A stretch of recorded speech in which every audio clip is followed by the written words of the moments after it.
In this lesson, we're going to be taking a closer look at the primary value chain activities.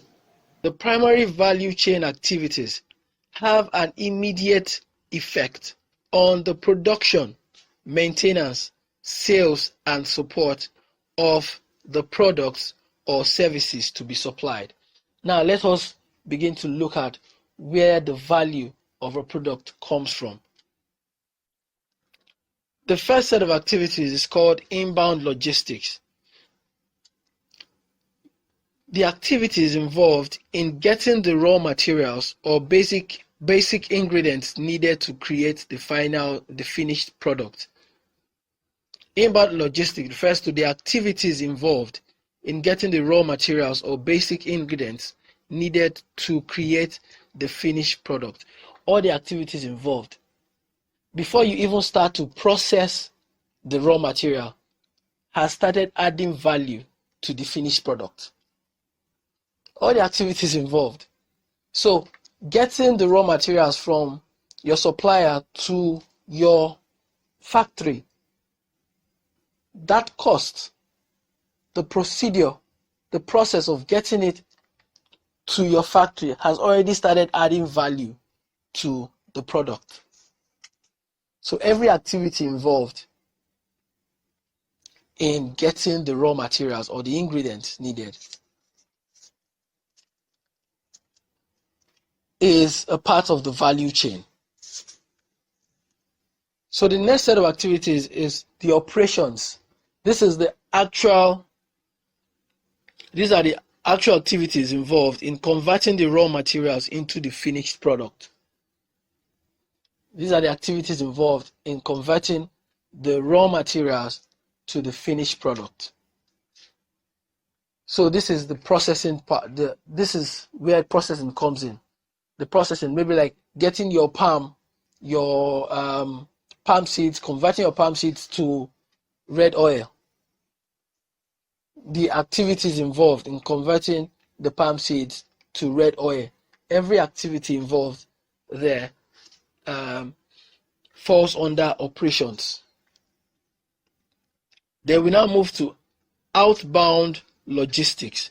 The activities involved in getting the finished products to the customer.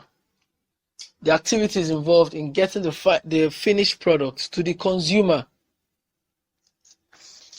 So after you have converted the raw materials to the finished product, that's not where the value chain ends.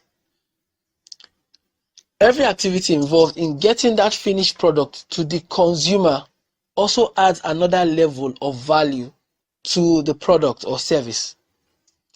The storage of the finished products also falls under outbound logistics.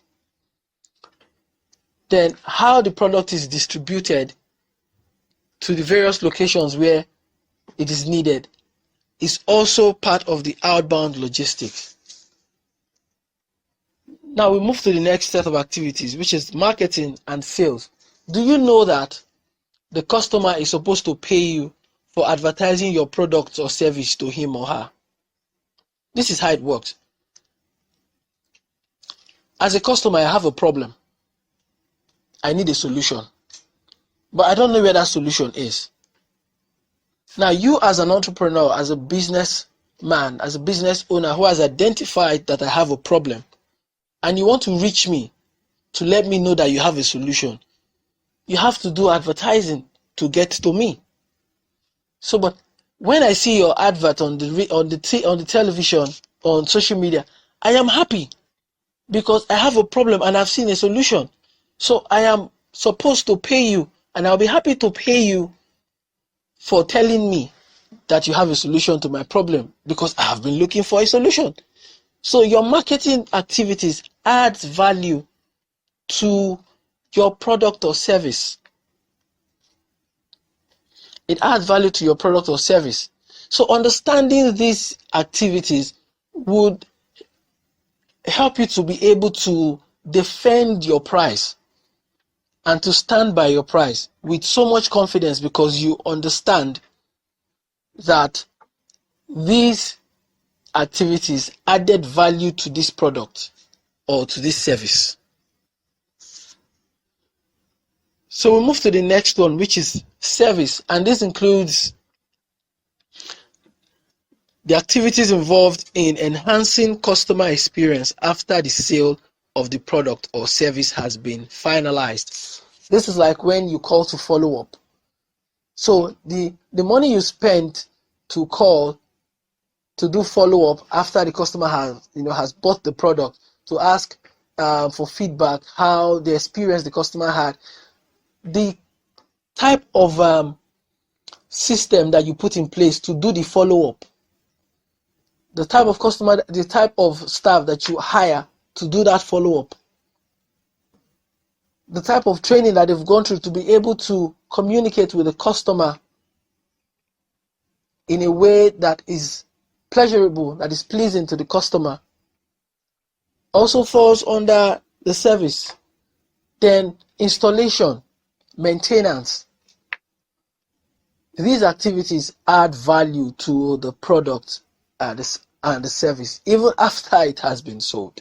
So let's quickly talk about the secondary activities. But before then, you need to know that the nature of value chain varies from industry to industry. So you need to find out the value chain for your own industry. You cannot assume that because the value chain, the value chain in one industry, has this set of activities, this particular set of activities, that is the same set of activities that make up the value in your own industry. It doesn't work that way.